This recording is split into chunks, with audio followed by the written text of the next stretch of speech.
मैं इस कहानी को अपने दृष्टिकोण से बताऊंगा ताकि यह दिखाने की कोशिश कर सकूं कि मैंने इस स्थिति से क्या सीखा है, जिसे मैं शायद कभी समझ नहीं पाऊंगा। तो यह मेरी हाई स्कूल के जूनियर वर्ष में शुरू हुआ। मेरे कुछ पुराने दोस्त स्कूल के बाद बास्केटबॉल खेलना पसंद करते थे। मैं स्कूल टीम में था, इसलिए जब हम सीजन में नहीं होते थे तो मैं और 2 या 3 दोस्त जिम जाते थे और 1 घंटे या उसके आसपास शूटिंग करते थे। मेरा एक दोस्त रयान मिडिल स्कूल से ही सेना में शामिल होने की योजना बना रहा था, इसलिए उसे सक्रिय रहना और हमारे साथ खेलना पसंद था। तो मेरे जूनियर वर्ष में जाने वाली गर्मियों के दौरान मेरे पास जिम की चाबी थी और हम रविवार को वहां खेलने जाते थे।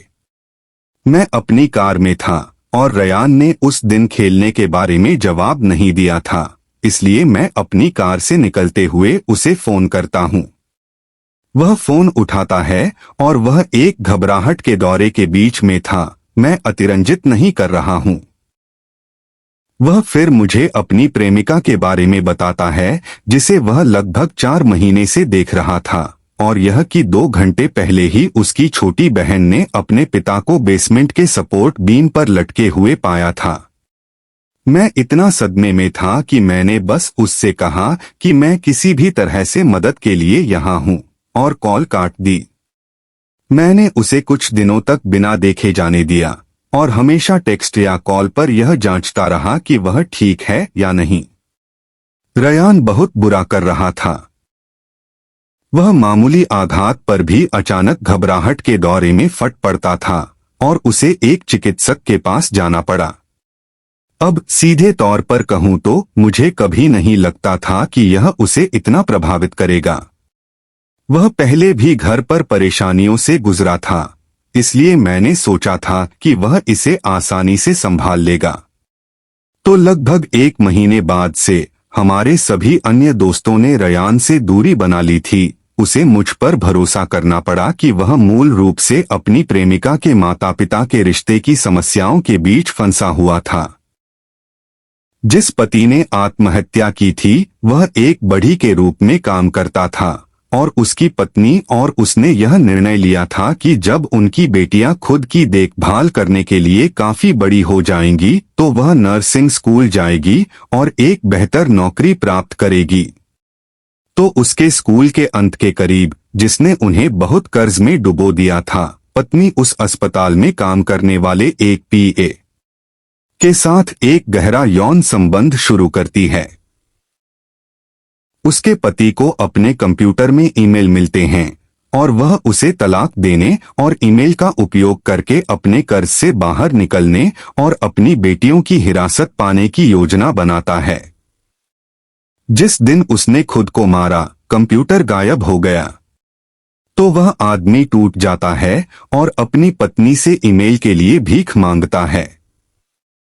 उनके बिना वह बच्चों की हिरासत जीत जाएगी क्योंकि उसके नए पर्याप्त दोहरे आय के साथ उसके पीए बॉयफ्रेंड के साथ, जबकि प्रभावी रूप से अपने पति को एक कार, कुछ फर्नीचर और कर्ज का एक पहाड़ छोड़ जाएगी जिसे दिवालियापन में मिटाया नहीं जा सकता।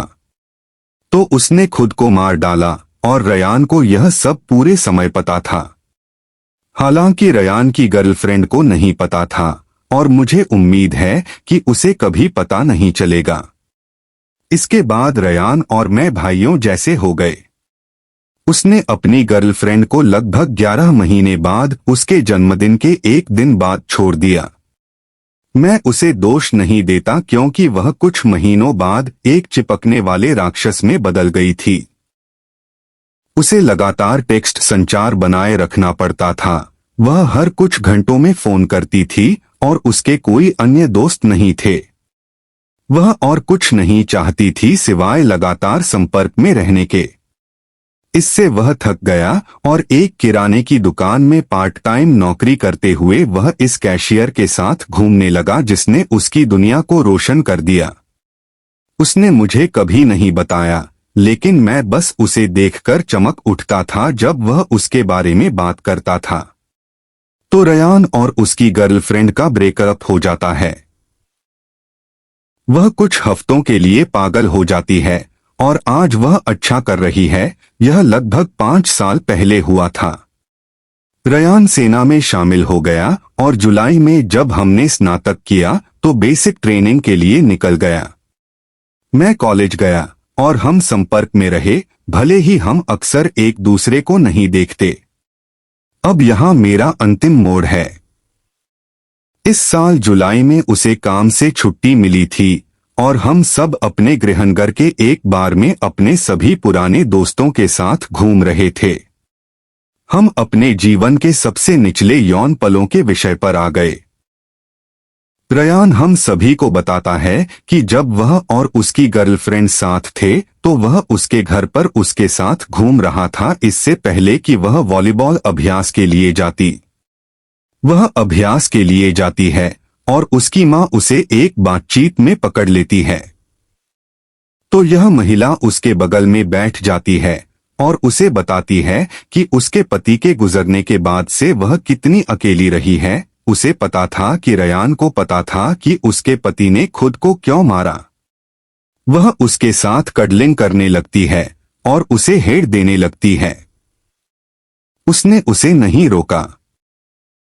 रयान 1 महीने से कोरिया में टूर पर है।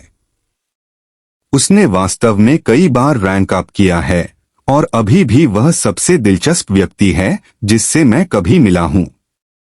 अधिक सच्ची कबूलनामे और धोखे की कहानियों लिए इस चैनल को सब्सक्राइब करें और नए अपलोड के अपडेट प्राप्त करने के लिए नोटिफिकेशन बेल पर क्लिक करें।